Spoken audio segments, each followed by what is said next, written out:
Bonjour à tous et bienvenue dans ce 8ème épisode. Vous êtes de moins en moins nombreux et ça fait... Oula oula! Détends-toi, Speedy Gonzalez. Pourquoi tu vas si vite?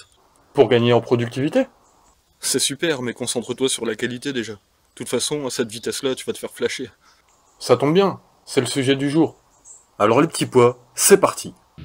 Oh les petits pois, les petits pois, les petits pois, ça ne se mange pas. Oh les petits pois, les petits pois, les petits pois, ça ne se mange pas avec les doigts. En cette période du toujours plus, avec cette politique qui nous demande sans cesse d'être plus productifs au nom d'une croissance dont tout le monde se fout, voilà qu'on nous demande « Hop hop hop, sur la route on va moins vite, ok ?» Paradoxal, non? On nous dit que c'est pour diminuer le nombre de morts sur la route, et c'est très bien.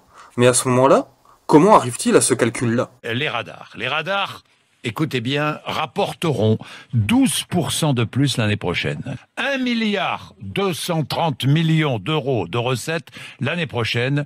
Il y a évidemment un lien avec le passage à 80 km/h sur les routes. Je n'ai pas retrouvé sur internet les images du dernier Capital parlant de ce sujet. Alors je vais vous énoncer moi-même quelques chiffres que j'y ai découverts. 4700 radars sur nos routes. 300 millions d'investis dans des appareils photo, comprenez radars. Et plus d'1 milliard de chiffre d'affaires engendrés par ces mêmes appareils photo. On est donc en droit de se demander si c'est vraiment pour notre sécurité ou si c'est une pure spéculation sur l'indiscipline des conducteurs. Ils mangent l'argent les mecs, putain! La sécurité routière, ce n'est pas une table de poker. Elle est pas mal celle-là, non? Moi je dis pouce en l'air. La sécurité routière, ce n'est pas une table de poker. Macron, c'est un mec qui joue au poker, il a un 2, un 5, il te dit tapis. Tapis, ouais, tout. La montre, la voiture, le pays, je mets tout. Vas-y, c'est bon, on a compris, abrège. Tu vois? Toi aussi tu me demandes d'aller plus vite. Bref, la sécurité c'est bien, mais faudrait arrêter de nous prendre pour des vaches à lait. Attention les gars, vous allez vous attirer les foudres des véganes. Blague à part, ça sent la dissimulation d'un nouvel impôt, non? Ils mangent l'argent les mecs, putain! Et comme les radars fixes se repèrent de loin, les automobilistes s'estiment piégés car la limitation de vitesse n'est signalée qu'une seule fois à l'entrée du tunnel, mais n'est plus rappelée par la suite. Quant au radar, il y a bien un panneau, mais impossible de les voir. Ils sont cachés dans le plafond. ah bah non, pas toujours en fait. Donc pour toujours plus de fourberie, vous instaurez les... Une voiture low cost, discrète, loin des standards utilisés par les forces de l'ordre. Pourtant, c'est une arme de verbalisation redoutable. Au milieu de la calandre, un flash infrarouge invisible pour le contrevenant.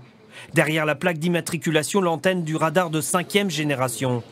À l'intérieur de l'habitacle, un GPS couplé à un appareil photo pour indiquer sur le cliché le lieu de la contravention. Coût de l'équipement, 70 000 euros. Au total, 241 voitures radar mobiles sont en circulation en France. Bon, attention! Les sociétés privées ne vont pas toucher en fonction de leurs chiffres. La seule chose à laquelle il contribuait, c'était la vitesse. Puisque l'entreprise ne connaît pas le flash, le nombre de flash. Non seulement elle ne connaît pas, mais elle n'a pas le droit de le demander.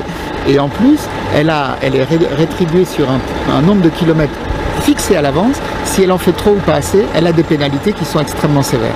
Donc il n'y a aucun zèle possible, c'est fondamental. Encore heureux? Tout ça, c'est très bien, mais c'est pas infaillible.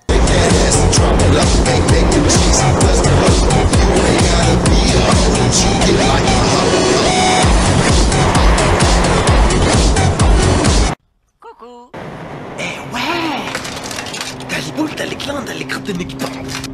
Ça sent la loose, la loose, la loose. Nothing to lose, to lose, to lose. Why don't you get it?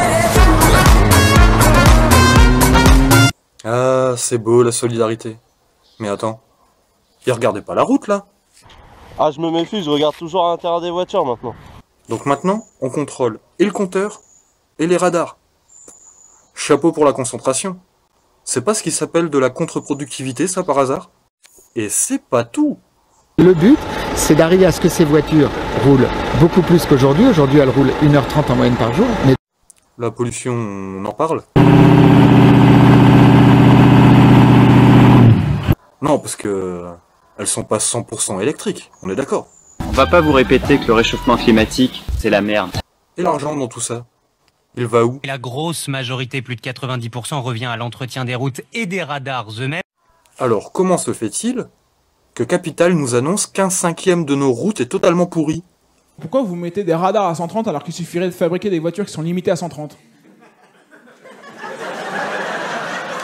Tu peux pas comprendre, ok? Ok, je peux pas comprendre, ok. Et c'est sur cette question que se termine l'émission des Petits Pois. N'hésitez pas à la commenter et à la partager dans vos réseaux. Merci à tous et à demain. Oh les petits pois, les petits pois, les petits pois, ça ne se mange pas. Oh les petits pois, les petits pois, les petits pois, ça ne se mange pas avec les doigts.